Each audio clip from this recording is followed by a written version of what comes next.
All right, buddy, you're live. Perfect. Hey, guys, glad to be here for 15 minutes of training with you guys for everyone this week. And I'm going to start out kind of like I do every week and talk to you guys about the huge benefit of doing business the way that we do it. I mean, the marketing and partnership that we have with David Allen Capital is extraordinary. We give you an opportunity to have that 100% online application process. Again, we're providing you guys with what I think is the number one success tool in America. And it's not only what I think, it's what small business people have been polled and said, and that's working capital. As you know, you get paid every single day. You get paid a commission on whatever gets funded. All you got to do is get the word out, let people know about it, and understand that what's going to happen when you get a client, and most of the time they're going to come back 4 to 6 times in order to get additional funding. Have lots of that happen this week. And because of the opportunity that we have on this platform, because that's really what Bank Breezy is, we can give you an opportunity to make full-time income on a very part-time basis if you like. We give incentives to your client base to incentivize them to do business with us and actually tell other people about the opportunity, and you guys are taking advantage of that. But today's 15-minute training with Wade is going to be about personal and business background reports, past defaults, and a couple other issues that seem to be confusing a lot of you. I get some emails sometimes that are angry saying, well, wait a minute, we went all the way to the finish line here. They signed everything, and now you're telling me that you're not going to fund them because of background. Well, as we tell you in several trainings that you can go back and listen to, some of the lender partners do the background and everything up front so they don't have to go through the whole process. That's the most expensive part of underwriting. And some wait until the very last. I mean, they assume that what the client's telling us is accurate. They're stellar people, and then they go run these background reports. Below is a sample of what I get and my team receives from some of the lender partners. And this is one with, of course, everything X'd out. And they tell us that they're declining this because of legal issues, whether it's default, liens, judgments, bankruptcy. They don't go into a lot of detail in some of the situations, but what they did here is they let me know these were criminal filings. They just don't meet the risk parameters. And most of the time, these criminal filings are going to be dealing with something egregious. So I don't really know what the final issue is. Sometimes whenever I get challenged by a rep, I'll call and they'll tell me what it is, and then at that point I really can't tell the rep any more than what I've already told them is that they're just not eligible for funding.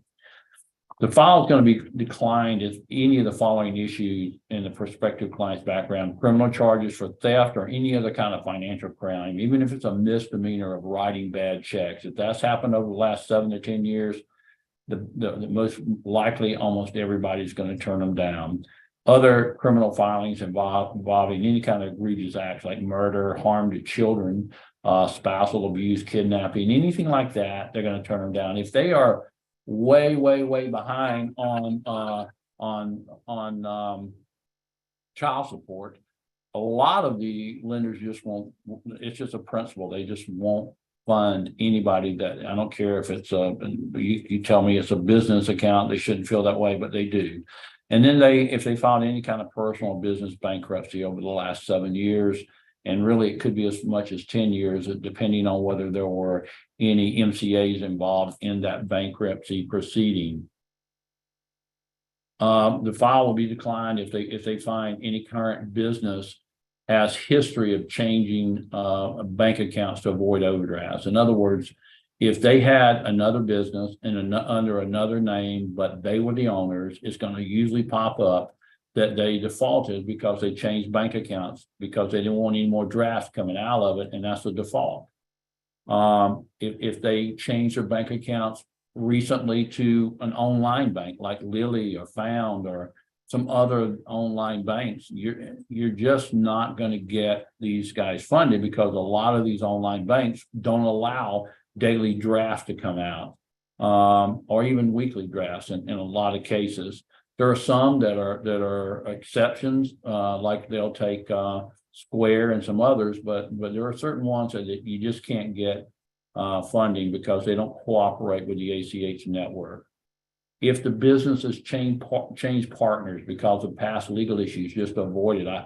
I've had that happen quite often where maybe the son got in trouble and he defaulted, and then the mom or the dad opens up a new business down the street, and yet it's really the son running it, even though it's in their name. They catch this every time. If their business licenses have been revoked, or they're not current on the Secretary of State, in most cases, we can get those things resolved. They'll just go pay the cost of the business license unless it's revoked for bad business practices. And then, of course, we wouldn't be able to fund them. But we look at every Secretary of State, or the underwriters do anyway. And I usually do before I send the underwriter all the final details of what they need to do to submit the acceptance of the funding.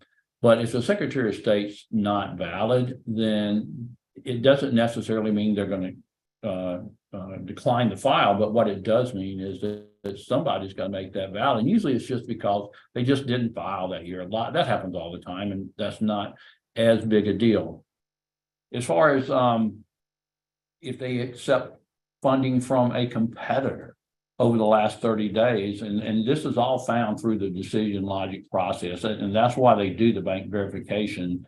If the client has taken funding during that period of time, obviously we didn't know about it. For example, today is the 9th of the month. There's no bank statements here for August through the 9th. So when someone gets funded, then we are going to do a decision logic. They're going to look back and they're going to see that, hey, this person got funded just last week. And if they have received funding from anybody, they're going to have to wait 30 to 45 days because the criteria used to give them the offer that they have was based on them not having another position in there. If the client lowered their payment with their current lender provider, that tells our lender partners that the client really can't afford another MCA position. And that is another reason for a decline. And some of you get upset about that. Well, they declined it because they had a flood in their business. Well, it doesn't really matter why they did it. If it's still low, if they lowered their payment because of a flood, it doesn't matter. If that payment's still lowered, they're not going to get anybody to fund them because it tells them they really can't even afford the payment they got. So why should we be in another position behind that payment? If they have any kind of past default in our space, it's going to be declined. If he defaults and starts a new business, he's most likely going to be find out that he's tied to that old business, because the defaults don't just go with their business. It follows you as a person around too. And it's going to be declined. And if the business owner defaults and then a relative reopens for him, and yet he's really, we'll know if he's in the background running it, it most likely would be declined there as well. So those are just some of the things that happen at the end when we do these background checks and you do the decision logics. And it does happen, not often, but one just happened here this morning. And it's going to be a consistent thing. These are non-collateralized signature funding. So there really isn't, other than filing UCC filings on them and suing them and that sort of thing, it's kind of hard to ever collect this money. This week's funding companies that I want to spotlight for you, we got a catering and restaurant group that we just funded yesterday for $200,000 in Arizona. This is an interesting situation where I'm not sure every lender partner would have taken this without having someone like Bank Breezy going and digging. I was able to go and speak to these people. I knew it was going to be an issue because if you go on to the on the web, on the internet, you'll see that they are closed permanently. Well, there's a reason behind that. And a lot of underwriters won't even look at that reason. So I went ahead and had my team research everything, speak in depth with the owners, get a whole bunch of information and submitted it all with the application. And we were able to get them done in 2 days. Would have gotten done in 1 day, but we missed the cutoff time for them to do all the signatures because it was 3 owners. We got a child care facility in Illinois that got 30,000 that's going to be used to, oh, by the way, the 200,000 is going to be used because of they got lots of contracts coming in. Man, these things are good looking contracts for catering. And they're not a one-time catering contract on most of the cases. They're going to be catering for all the events that happen at these municipalities and these large corporate jobs that they have. In the child care facility, they're using it to expand the business with dozens of new clients coming in, school year starting. They just need more money for more supplies that they have, that they use there. We got a local home builder, they got 40,000. He needed to buy some window units. A gutter company, they needed some installation equipment for putting the gutter systems in. And then there was this one that was actually done last week, and I forgot to put it on. It's an oil field company. They got $60,000. They needed some type of equipment that works on the rigs. We normally don't fund the oil industry if it's without some really good financials. We were able to get this. We initially gave them 100,000, but after the underwriter, the senior one, looked at it, they dropped it to 60, but they could still use those funds.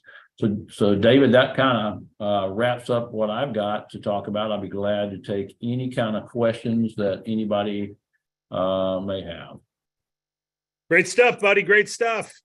Morgan, why don't you lead up the questions? Sounds good. We've got one hand up here. Marnika, you can go ahead and unmute yourself. Okay, good morning, Wade, David, Morgan, everybody else. Good morning. So when you're funding, do you ask them what they are using the funds for? Because you mentioned that they needed to buy this or that or the other. So you all ask them what they're using the funding for? Not initially. They put it on the application of what they Okay. want. But before, when we make the offers and I talk to them, I get as much information as I can, because remember, an underwriter is going to do a funding call. And I already have them very well schooled on what to say when an underwriter calls them. They're not, the underwriters are not your friends. They're good people. They're great, but their main purpose is to find out anything that maybe the junior underwriters had missed. And so when they're talking to them, I don't want them to say something crazy like has happened before, where they say, you know what, I'm going to probably take 2 weeks off in the next couple months, or maybe a month off. Just to get geared up. That makes everybody nervous when you're not at your business and there's no revenue coming in. So we do a lot of conversation with them, a lot more than what the agents realize, because I already know what's in store. And if I can get all those answers up front without even knowing I'm even asking the questions, it really works out well for us. Okay, and then also you mentioned that you check all Secretary of State, and if there are any type of defaults at all, that the file will decline? Well, first of all, you don't see defaults at the Secretary of State. What you see is whether or not they're active. They could have their SOS revoked, and we just they have to be active in that particular state. Okay. Okay, thank you. Thank you so much for your questions. Okay. All right. Next up we have, oh, I'm sorry, I'm getting a call. Next up we've got Jimmy T. You can go ahead and unmute yourself. Hi, good morning. Can you hear me okay? Yes, sir.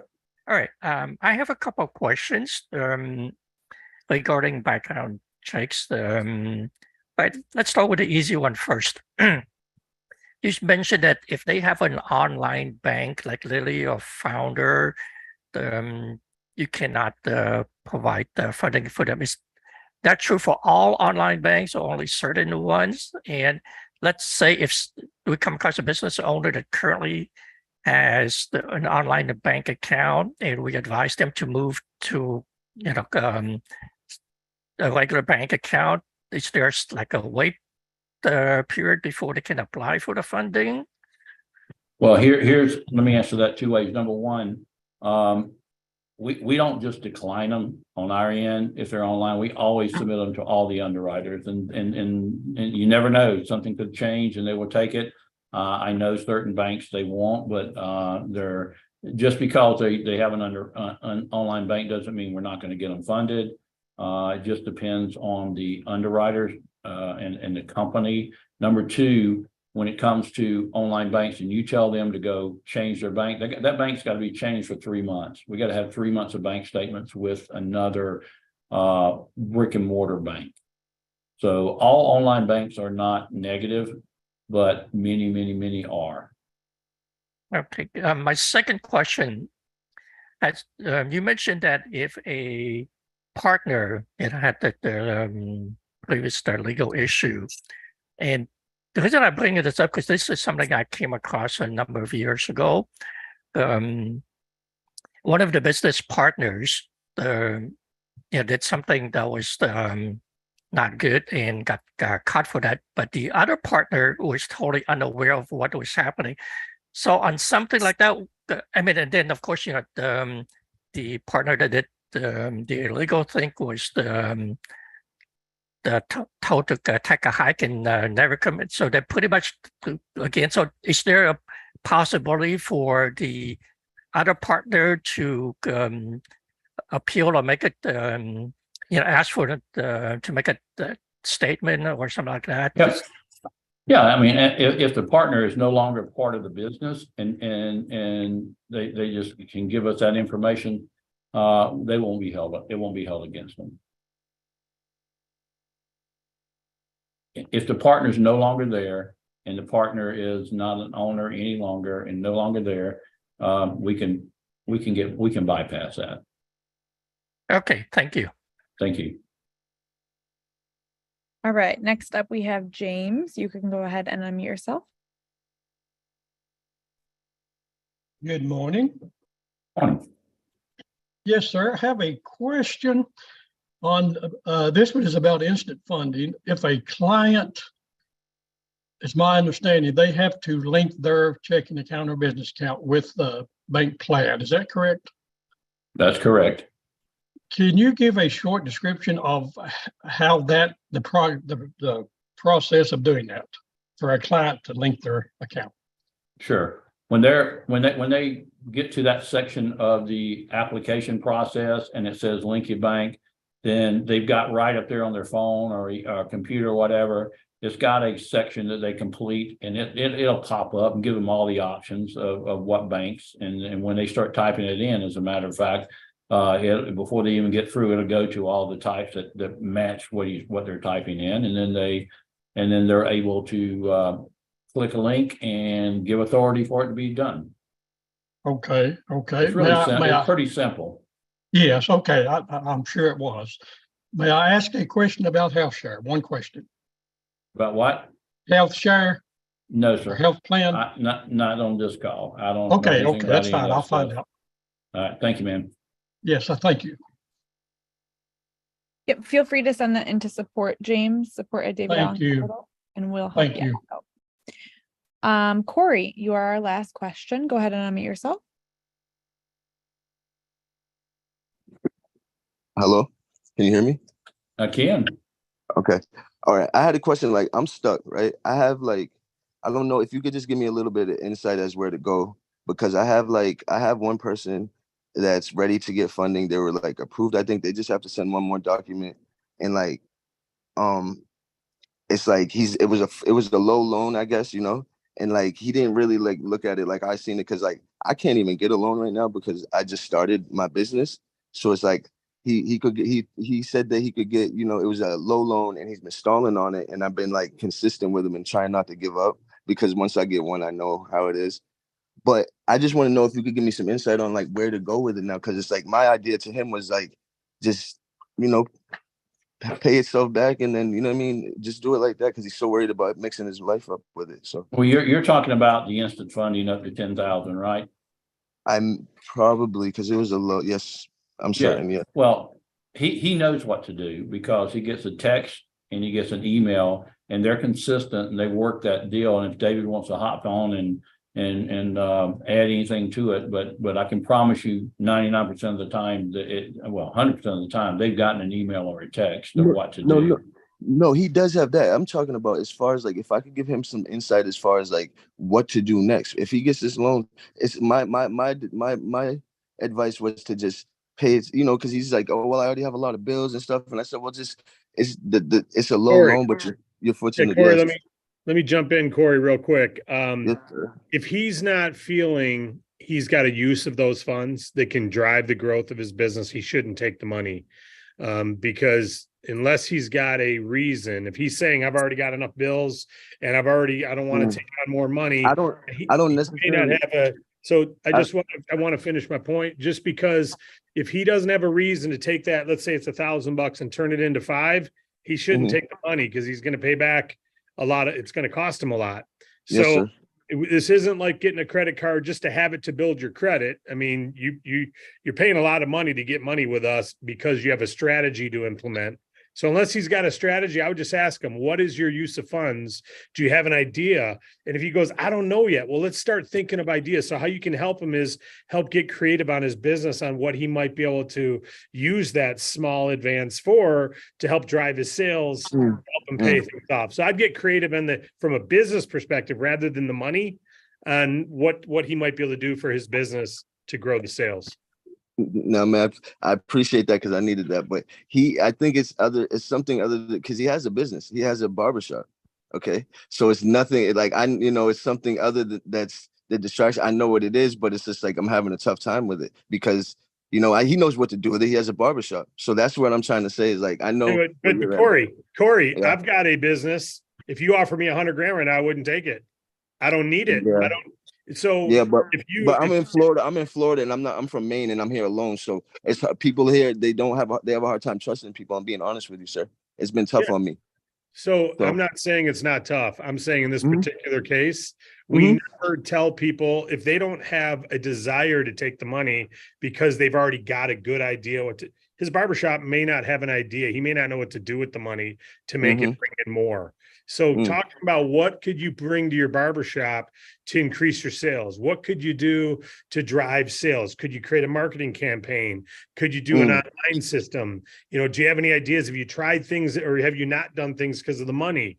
Maybe this 1,002, whatever he was offered, could help grow that. So that's really all you can do because Wade's team, me, you, we don't want to close the funds. We want to make them available to people who've got good opportunities to put to work. Cool. Thank you, buddy. That's all we've got on questions today. All right. Cool. Great. Thanks, Wade. Appreciate you, buddy. Yep, man. Thanks Well, again. See you Friday, guys everybody. next week.